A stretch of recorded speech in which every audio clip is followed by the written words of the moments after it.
Hello दोस्तों, नमस्कार। जिस किसी को सच्चा प्यार करना है या सच्चा प्यार पाना है या प्यार में हद से गुजर जाना है तो वो इस ब्लॉग को पूरा देख सकता है।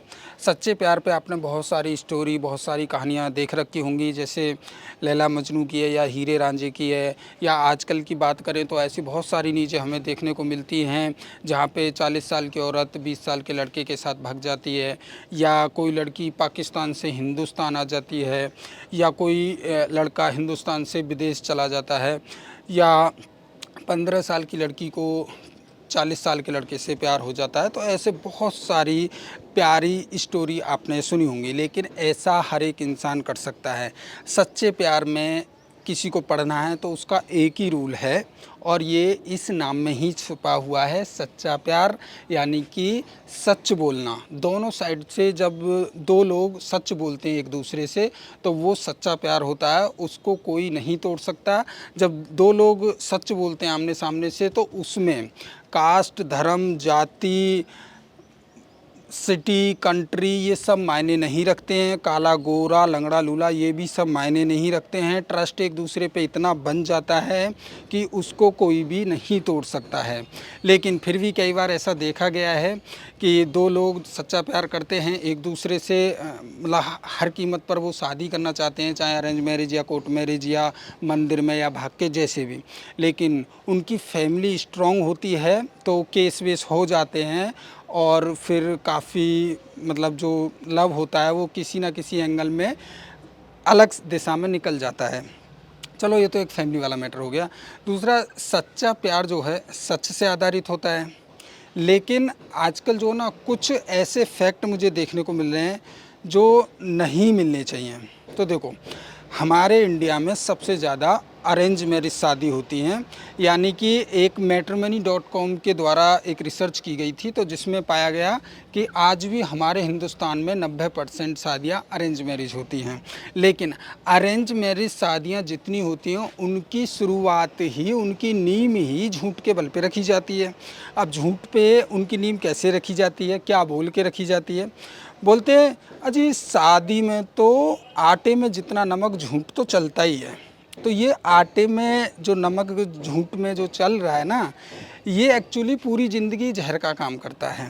तो आटे में जितना नमक झूठ तो चलता ही है, तो ये जहर का काम कैसे करता है कि देखो, जब अरेंज मैरिज शादी होती है ना, तो आपने एक गौर किया होगा कि ज़्यादातर लोग जो है ना, जहाँ पे झूठ चलता है ना वहाँ पे साल 1.5 साल में बच्चा हो जाता है।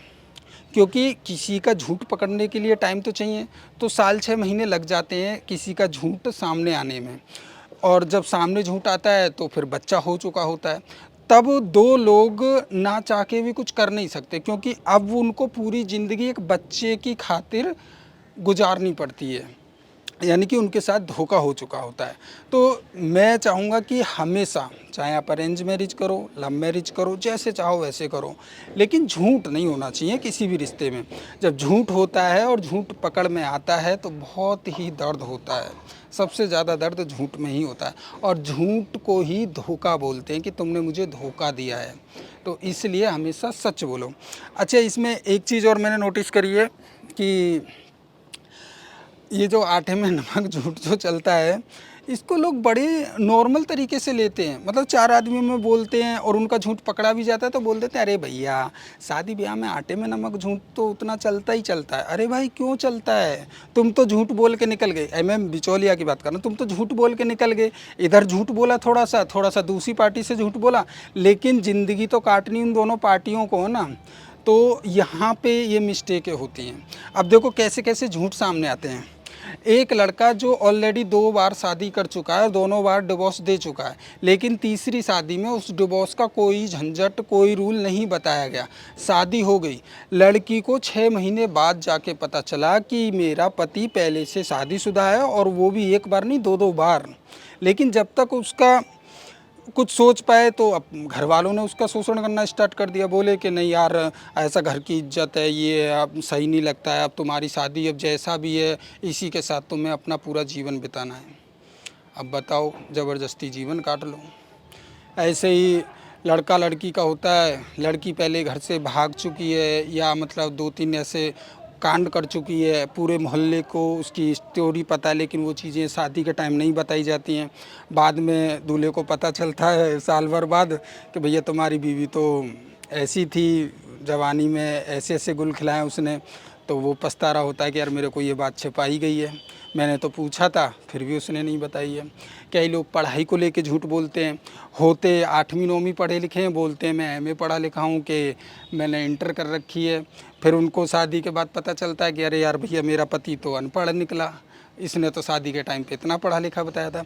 तो ये जो छोटे छोटे झूठ है ना, ये एक्चुअली ज़िंदगी में एक जहर का काम करते हैं। लाइफ में ना तो लड़की खुश रहती है ना लड़का खुश रहता है। तो ऐसी कभी नींव ही ना रखो जहाँ पे झूठ के बल पे वो टिकी हो, क्योंकि झूठ एक ना एक दिन पकड़ा जरूर जाता है। और सच की एक खासियत ये है कि जो इंसान आज सच बोल रहा है ना, और जब सच सच में पकड़ा जाता है ना, तो विश्वास 2 गुना और बढ़ जाता है। फ़र्क नहीं पड़ता है कारा है, गोला है, लंबा है, लूला है, पड़ोसी है या दूसरे शहर से या दूसरी कंट्री से है। सच में बहुत ताकत होती है। और आखिर में बोला भी जाता है हमेशा जीत सच की होती है। तो ये सच पे थोड़ा सा मेरा ब्लॉग था, कैसा लगा बताना ज़रूर। बाय।